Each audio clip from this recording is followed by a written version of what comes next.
Patna bus stand. हमेशा की तरह भीड़ भाड़, शोर और भागती दौड़ती जिंदगियां। नवंबर की हल्की ठंड थी। दोपहर के 2 बजे का समय। एक तरफ अभिमन्यु खड़ा था, नीले रंग के महंगे सूट में, जैसे कोई अफसर हो। चेहरे पर सफलता का आत्मविश्वास, पर आंखों में गहरी थकान। वह सिवान की ड्यूटी के लिए बस का इंतजार कर रहा था। तभी उसकी निगाह एक कोने में पड़ी। एक मैली सी साड़ी में लिपटी, बेजान सी औरत, हाथ में फटा हुआ कपड़े का थैला, चेहरे पर गरीबी और लाचारी की गहरी लकीरें। अभिमन्यु का दिल थम गया। वह नेहा थी, उसकी पूर्व पत्नी। नेहा, जो कभी बिना कीमती साड़ियों और गहनों के घर से बाहर नहीं निकलती थी। आज उसकी ये हालत। अभिमन्यु के सीने में जैसे किसी ने मुक्का मारा हो। 3 साल पहले इसी शहर में उनका तलाक हुआ था। नेहा लड़खड़ाती हुई मुजफ्फरपुर जाने वाली बस की ओर बढ़ी। अभिमन्यु कुछ सोच नहीं पाया। उसकी ड्यूटी, उसका टिकट, सब पीछे छूट गया। नेहा बस में चढ़ी और अभिमन्यु भी चुपचाप उसी बस के पिछले दरवाजे से अंदर चला गया। बस चल पड़ी। अभिमन्यु खिड़की के पास बैठ गया। उसकी आंखें लगातार नेहा को ढूंढ रही थीं। नेहा की गोद में वही गंदा थैला था। वह शून्य में देख रही थी। अभिमन्यु को याद आया। उनकी बेटी परी सिर्फ 7 साल की थी तब। 3 साल पहले का वो गुस्सा, वो अहंकार, सब कुछ याद आ गया।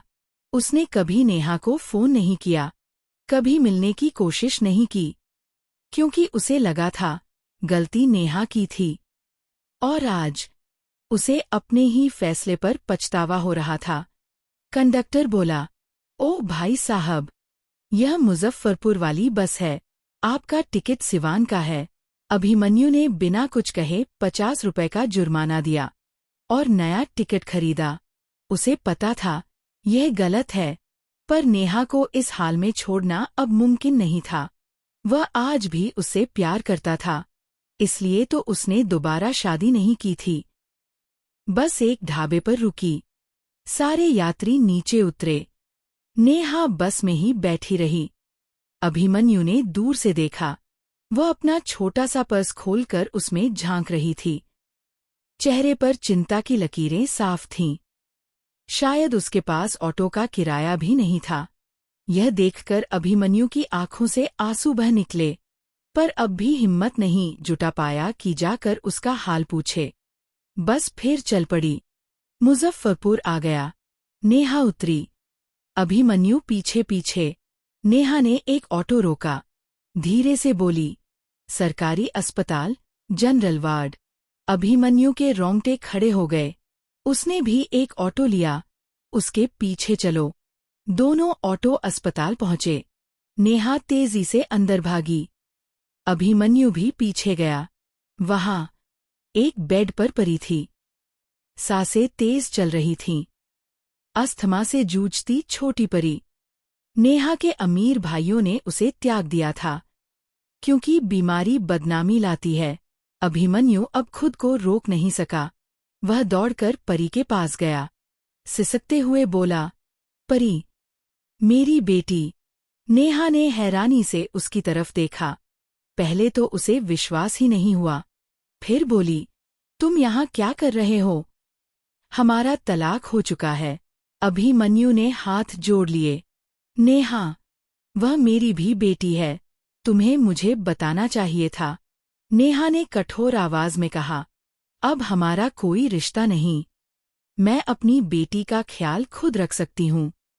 अभिमन्यु ने गुस्से और दर्द से कहा, तुम अब भी उतनी ही अहंकारी हो। तुम्हारे वो भाई कहाँ हैं? क्यों नहीं है वो तुम्हारे साथ? नेहा का चेहरा कांप उठा। अंदर कहीं गहराई में उसका दिल पिघल गया। वह जानती थी, गलती दोनों की थी। कुछ पल चुप रही, फिर धीरे से बोली, अहंकार से हमने खुद को सजा दी। अभिमन्यु, तुमने मुझे और मैंने तुम्हें। अभिमन्यु की आंखों से आंसू बह निकले। वह बोला, अब बहुत हो गया नेहा। वापस चलते हैं। हम दोनों को एक दूसरे की जरूरत है। दोनों रो पड़े। परी भी रो पड़ी। तीनों एक दूसरे के गले लग गए। उस दिन अभिमन्यु ने अपनी नौकरी छोड़ दी। परी को बेहतर अस्पताल में भर्ती कराया। अहंकार की दीवार टूट चुकी थी। प्यार जीत गया था। आज अभिमन्यु, नेहा और परी फिर से एक साथ हैं, एक खुशहाल, सुकून भरी जिंदगी में। अहंकार का जुर्माना चुक चुका था।